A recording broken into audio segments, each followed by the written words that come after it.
What do you guys hope the world can understand? That men are abused too.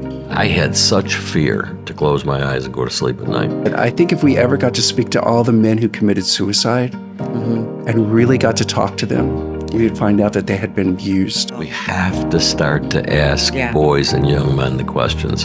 Has somebody hurt you? Yeah. Has somebody touched you? What is happening?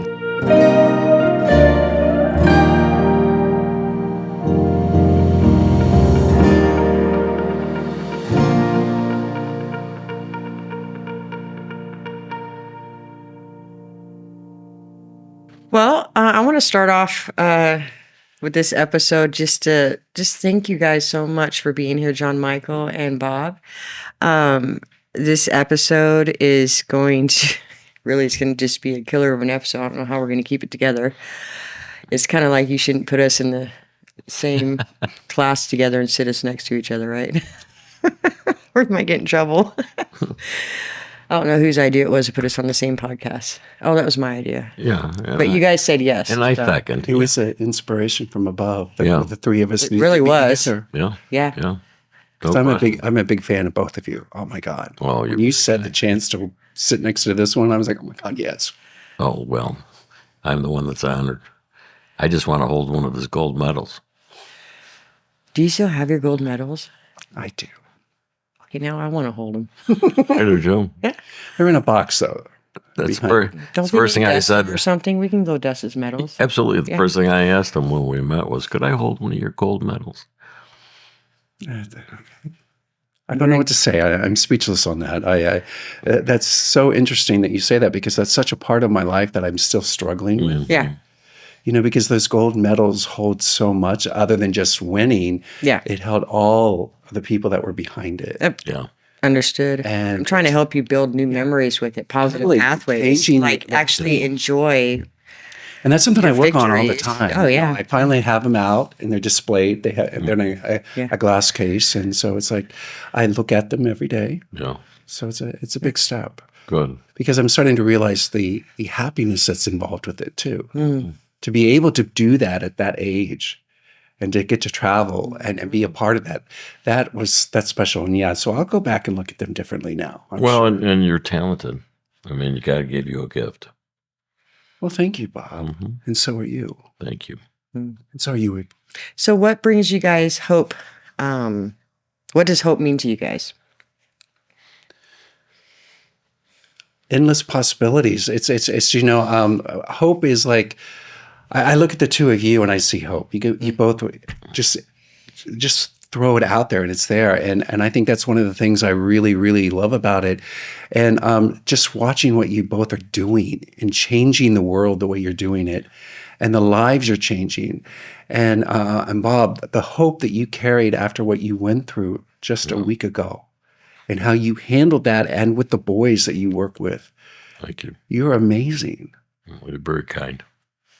I just realized the hope that you poured into those boys by leading by example of enduring a life event like that. And they get to grow up and look back on, because it's life. Those things happen in our life, but they get to grow up as men and look back on a man that they look up to and say, well, that's how he handled it. So that's how I'm going to handle it. Well, thank you. You know, I think that with all the evil in the world, it's important that we focus on the goodness, Yeah. right, and the real good people that are out there, and the work that people are doing. And so I think, especially with these young men, because everybody's taken from them, Yeah. and because they've been sold by their families, the majority of them, a tremendous amount of abandonment issues, along with everything else, that they never really experienced death. And so to be able to come together with them and talk through that with them and teach them that this is a part of life and help them with the grieving process. I don't know if I Natural. Yeah, I don't know if I told you, but one of the boys, I'd gone back several times over the weekend because they were having a really hard time with it, because Charlemagne was like a grandmother. She hugged him every morning and she spoiled him rotten, and she hugged him before she left. And so he was talking to himself in the parking lot. And I said, hey, who are you talking to? And he said, I'm talking to God and to Charlemagne. And I just had tears in my eyes. I mean, it was just so absolutely beautiful. You know what I mean? To see that happen. But I really hope that you can see what Yvonne is sharing as well with you is the fact that you showed these boys it's okay to grieve. Yeah. As a man, we're allowed to cry, we're allowed to Yes. have feelings, and you're allowed to. Right. And to be able to display that in front of that moment, Yeah. that gift you gave to him, Well, thank you. they'll critical. remember it the rest of their lives. Yeah. And it's going to affect them for the rest of their lives and how they treat other people. Yeah. Because they looked up at you and they said, he did it, it's okay. Yeah. Thank you for that. Yeah. Kindness matters. Yeah, absolutely. Yeah. Well, what has taken the most time to heal for you two? Well, for me, it's been a journey. You know, I struggled for 12 years. So with all the things that I had, I think that the most difficult thing was really facing up to everything that happened to me. I've been in and out of treatment. I mean, had a tremendous amount of counseling, seen a lot of psychiatrists. So paid best friends. Yeah, paid best friends. Yeah, and I think what I've realized the older that I get is that this is a journey with this significant trauma that you have because there was just so much to unpack, and it took me years and years, right? And so that has been a challenge for me, right? Working on that. Even, you know, I've been clean and sober 38 years now, so I'm really proud of that. Yeah. But I still continue to work my program every day. Amen. Yeah. Yeah. I echo everything you just said. And I think the hardest thing for me is that I'm not healed. Yeah. And it's again, it's going to Do we take ever time. really arrive? Exactly. Because I feel like every time I feel like I've gone forward, this onion is there and there's other layers that are pulled back. And it's like, oh my God, I thought I took care of that already. No, this is another look at that. And that way I find it's also very grateful in a way because it's not just me doing this journey myself. And that took a big time because I was one of those that felt that I was alone. Nobody understood me. Going through the experience, no, you know, that whole thing of you're not alone. And I'm like, how do you know? You weren't there. So I was alone. And then finding out that no, there was something else bigger there with me at that time. And that took a hard time for me to understand and accept because I thought I wasn't worthy. You know, Absolutely. I never went through the drug abuse and stuff like that. I went to the other extreme where perfectionism and I had to have straight A's and I had to do that because I thought if I ever did any of that, everybody would find out. Right. So I said, no, drugs, no. And of course, that could be the athlete aspect of it as well. But those are things that I really have had to deal with and allow myself to fall and stumble. And it's okay because that's where the love is and that's where everything is. And that's where you're going to get picked back up. Agreed. And allowing yourself to be picked up. Yeah. What do you guys hope the world can understand? That men are abused too. Yeah. We're not lying. We're not sitting here making it up. We don't want to be talking about this, but we're also being ignored and overlooked.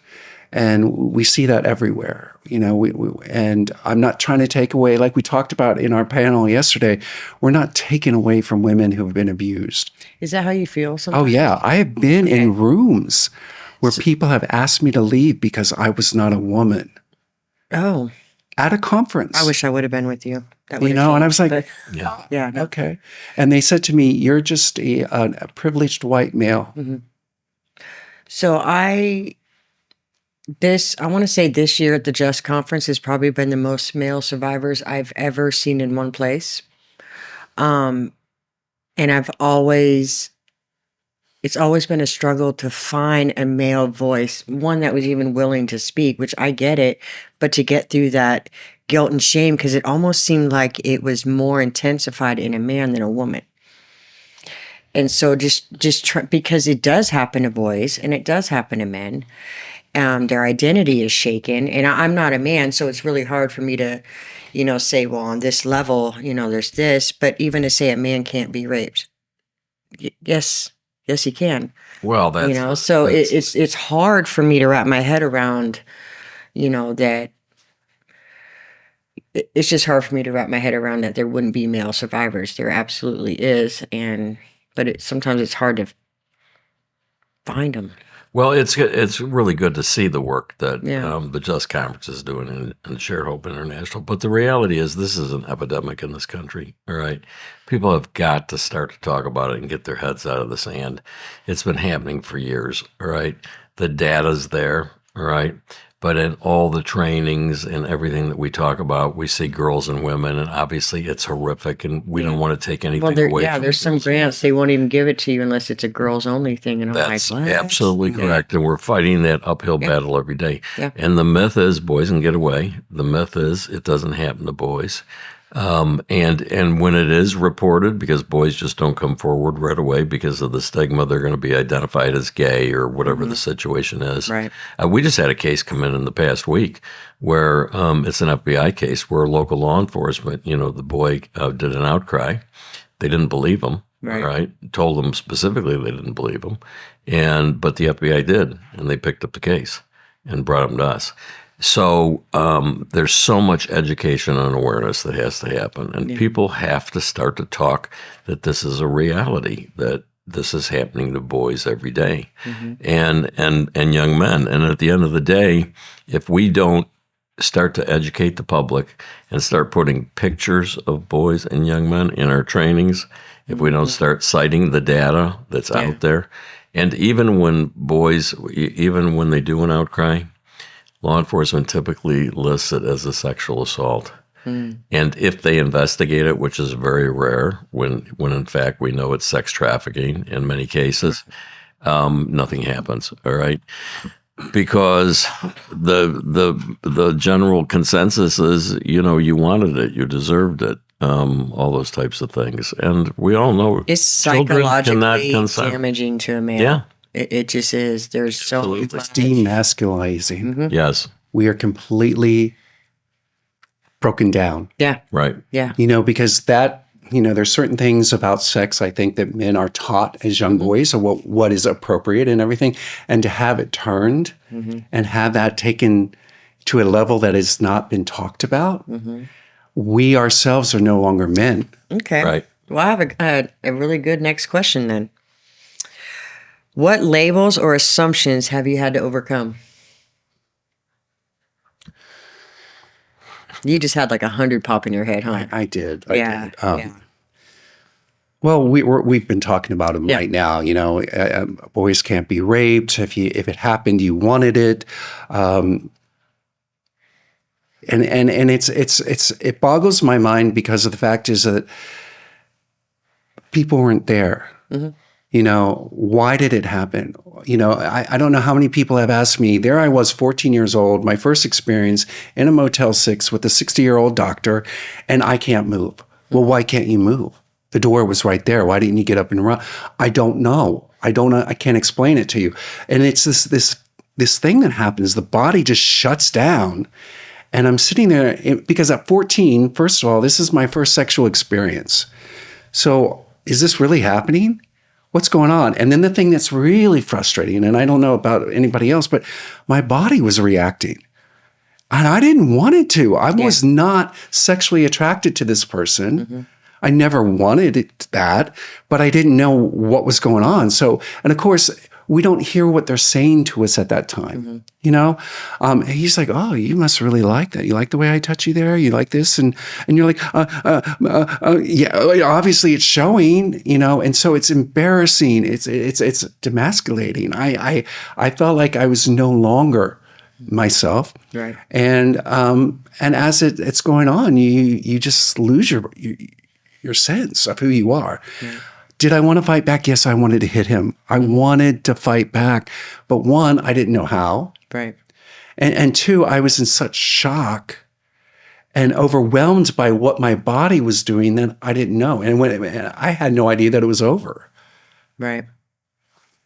Yeah.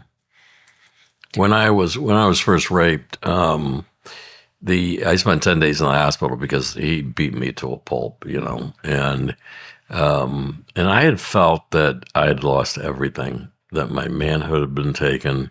I felt so empty. I felt dirty. I had tremendous guilt about, why this even happened, because I was sound asleep. So unless you've been through that, you can't understand those feelings. You know what I mean? And then what that leads to, because in those days there wasn't anything for boys or young men, and No. you certainly didn't talk about being raped. Right. And that was the journey, my journey, the start of turning to drugs and alcohol, in an effort to mask my pain. And I agree with everything that John said. It's so dehumanizing, right? I mean, we understand for women how dehumanizing it is, right? Yeah. And the things that happen. But for men, with the way society looks at you, Yeah. it took me years to be able to talk about it. Obviously, my family knew. Right. But my father said, you're just going to man up, and we are never talking about this again, And I just couldn't process what had happened to me. Right. So what is something powerful someone said to you during your healing journey? One of the biggest things that changed my life and my journey was a woman by the name of Tracy Wright, who was with the Self-Talk Institute. And she looked at me and she says, before we go any further, because I've had an issue with therapists because they were part of the group of men that abused me. Mm-hmm. And so I never trusted therapists. And so she said, I'm not a therapist, first of all. And then she said, the event happened. We cannot change that event, but we can change the meaning that you put on it so that you no longer are a victim. But you're a survivor, and then we can move to a thriver, and then we can do a warrior, whatever you want to call it. Yeah. But it had to take that moment of her almost, and this is weird, and I don't know if you feel this way, but it was almost like she gave me permission. Yeah. Mm-hmm. And that was the permission. And I don't know, also with being trafficked the way we were, I always asked to go to the bathroom. Mm-hmm. I needed to have permission. May I go? Because if you went to the bathroom and you were by yourself, there's a chance you can get away, Right. But you always had to ask permission, but she gave the permission before I even asked. And that was probably the most powerful thing, and I use it every day. Okay, yeah. I don't need to put a meaning on this. Okay, so the old feelings are coming up.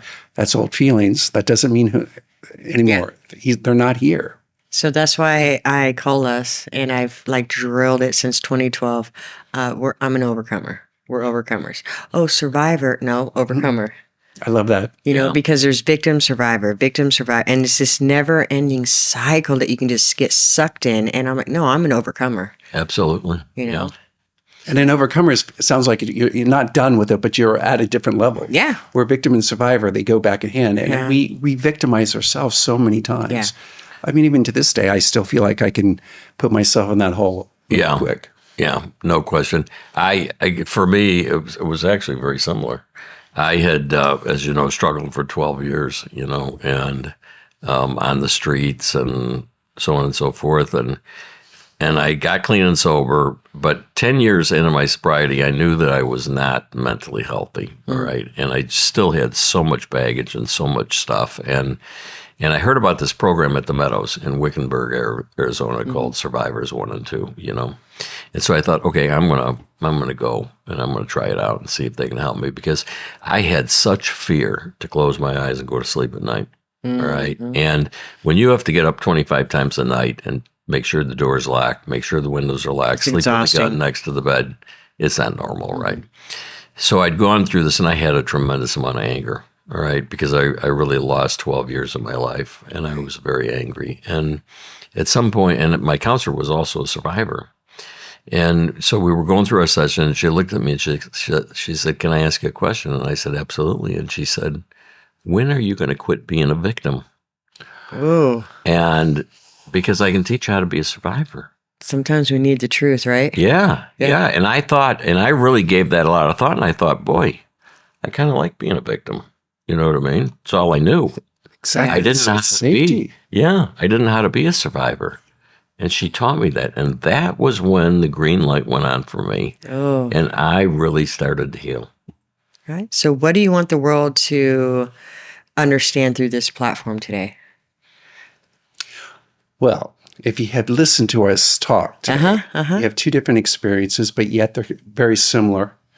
He had the streets, and I had this privileged CEO trafficking experience. So night and day. Yeah. So I never thought that I was trafficked. Right. I just felt that this was my opportunity. And it took me a long time to be able to find out that I'm as worthy as someone who's ever been on the streets. Yeah. Because the people on the streets are the ones who we all think about and we're concerned about. Right. The runaways, the LGBTQ kids who are thrown out of their houses, who run away and get picked up and all this stuff. And so I never had that experience. So when I hear your story, Bob, my heart breaks because I never had that. I was kind of like, Pretty Woman situation where they showered me with these great gifts and you were in these nice posh hotels. Were we doing the same things? Yes. But it took me a long time to understand that we are together. So. Well, thank you for that. I think it was, for me, that I want people to keep an open mind. And what I've learned as I've become friends with John Michael, and he's a great mentor and role model for a lot of people, is that this is it has no boundaries. You know what I mean? That when you look at athletes and you look at even the military and ROTCs and things like that this is happening everywhere.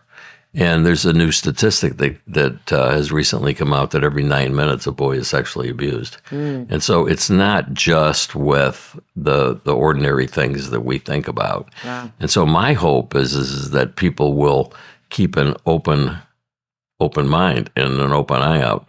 The number one reason that boys don't come forward is fear. All right. The second thing is stigma. Yeah. Right. And how they're going to be associated with. But do you know what the number 3 is? What? Nobody ever asked me. Oh. We have to start to ask Yeah. boys and young men the questions. Has somebody hurt you? Yeah. Has somebody touched you? What is happening? Right. Wow.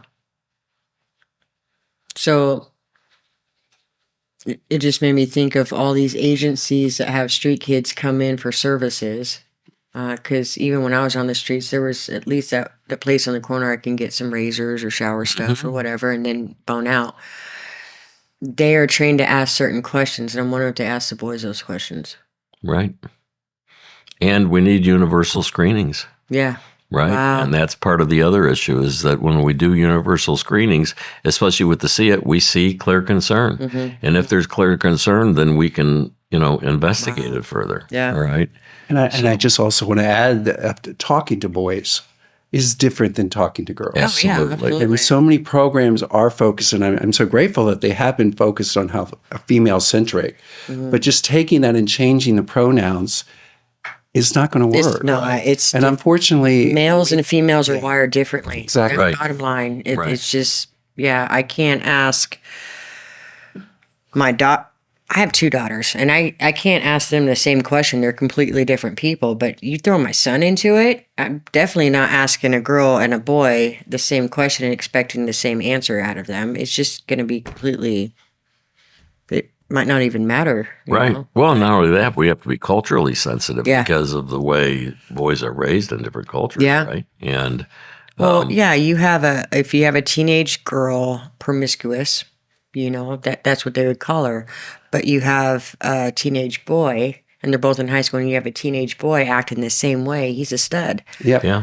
and it's know. like, no, we got to teach both of them, good standards of how to be decent human beings in the world, But it doesn't give an excuse either. Yeah, I agree with you. We need to come up with some right language. if you look at boys. the juvenile justice departments, okay, and we do joint counseling with them through my counseling programs. Our recent data shows that over 50% of those children that are incarcerated have been sexually abused, and it was never reported. Right. And you have to ask yourself, why are they acting out? They're labeled as bad kids, Right. all right? But they're not. They're hurt kids. Yeah. You know what I mean? Hurt people. Yeah, Yep. absolutely. And I just want to add on top of that, because there's always this other group of kids who go the other way. Do you know what I mean? They become the perfectionists. They become the overachievers. Absolutely. Because if I'm overachieving, nobody's going to know my secret. Yeah. But nobody looks at those kids because they are they're following into what we expect the society to be. Oh, look, their grades improved incredibly. What's going on? We cheerlead them. And so we cover that wound up. And that's the situation with me. I mean, be valedictorian of your high school class, be class president, do all this stuff. Nobody's going to ask you what's going on. Right. It's such a good point. I had to speak to a military group. I was asked to come in and tell my story. All right. And there was like 1,500 people there, men and women. And I was so nervous because I was diagnosed with PTSD and anxiety in 1997. I thought, oh, geez, I hope I don't have a PTSD attack. But, these are heroes, right? And so who am I? I'm going to get up and talk to them about my story. And afterwards, and these are people that, with all these medals and accomplishments, and they did such great things. It's like intimidating. John Michael, you know what I mean? Yeah, and here I am, right? But what happened is afterwards there was a line of people that wanted to meet me. Yeah. 14 men and 3 women told me that they were sexually abused as children, and it never told anybody. Right. And said, now your talk gave me the courage to get the help that I need. Wow. Yeah. All That's right. deep. I was just blown away. Mm-hmm. There was 1,500 people there. Imagine, 17 people that comes forward and said. Mm-hmm. I'm quite amazed by the fact also in the military that we don't even speak about abuse. Right. And what's happening there. And they are all taught to cover all that up. Mm-hmm. Yeah. Be a man. Yeah. Get over it. And I mean, don't talk about your feelings. Exactly. By the way, you don't have feelings. You don't have it. You do what You're I say. property of the state. And they don't get to share. Yeah. They don't know how to share. Yeah. And I think if we ever took the time to go in and help, we would be amazed by what we would find. Absolutely. Yep. Oh, I feel a trip going on. Yeah. I was just going to say. And I think there's another thing I would love to say is that I think if we ever got to speak to all the men who committed suicide and really got to talk to them, we would find out that they had been abused. Yeah. In our children or teenagers in college, and they didn't know how to handle it. They didn't know where to go, and they didn't have the resources. Yeah. Oh, I agree with you. And I think that's really powerful. And I think that would also alter our stats that we keep hearing about and we live by. Everybody wants to see the figures, the numbers. And how do we say that? And I think in sports, the numbers are even higher. Yeah. But nobody will want to talk about that. Those are our heroes. Yeah. We don't want to talk about, Simone Biles being sexually abused or Michael Phelps having mental issues. We don't want to know that because they're our heroes. Right. Well, guys, to wrap up today, what is one thing that's bringing you joy in life right now? Besides the two of you. I know. I mean, I feel so connected to both of you and just the group of people here. I think that the thing that brings joy to me is to know that what has happened in the past is what has helped me to be who I am today. Yeah. And to be able to have a relationship that has lasted over 24 years and to have 2 fur babies that are they just bring joy to me every day. They're adorable, by the way. And I wish I could have had him here this week. Yeah. They would have been fun. You guys would have loved them. And we would have been carrying one around. Right. To She take would have loved turns. it. Oh my God. We would have been. Yeah. They could have been part of the interview. Yeah. Oh, Sitting right here with the little paws. That's right. I don't know if Jarrett would approve, but My 2 are 80 pounds each, so but we could. They're still lap dogs. probably 65. Yeah, I love have it. 2 of them. Beautiful. For me, I think that I have no doubt that what happened to me then in those years I struggled was God's way of preparing me for the work that I do today. Where you find your tears is where you're going to find where you left your tears is where you're going to find your ministry. Yeah, absolutely. And it is a ministry. And what brings me joy is that every day I get to watch these young men heal, all right, and then be able to go out into the world, right, to become full and productive citizens and to live their own life and to be free. And then I get to combine that with my home life where I've had a relationship for 38 years and my 2 puppies. And at this stage in my life, it's the greatest thing in the world to watch young people heal, and we've helped thousands. It is so rewarding I'm watching really young proud of people that. heal. Yeah. I love it. Yeah. Yeah. And that just keeps me going, and I'm not going to give up. I'm going to keep on fighting and form partnerships with all these male survivors, especially John Michael Lander. We're going to put him everywhere But to really bring awareness to this, because we can't stop fighting. We've got to make sure that every conference, and I said yesterday during the panel, I said, for any of you here that are at the conference, you're going to attend a lot of sessions, but you're going to hear very few anything about males, all right? Because we're talking about girls and women primarily. And I brought up Tim Tebow and said, if you ever listen to Tim Tebow, in every sentence when he talks about victims and all the work he's doing around the world, he says boys and girls in the narrative. He never once just... We try to do that too. Yeah. Well, that's why we love you. But the thing is that that's the message we have to carry, right? So that's kind of our mission, is to just make sure that we're including it, never take away from girls and women and the suffering and the things that are happening and how do we help, but just to add boys to that narrative. Thank you for listening to Shared Hope International's Invading the Darkness podcast. You can continue to listen and watch our podcast on all streaming platforms. To learn more about what Shared Hope International is doing and take action to end child sex trafficking, please visit us at sharedhope.org.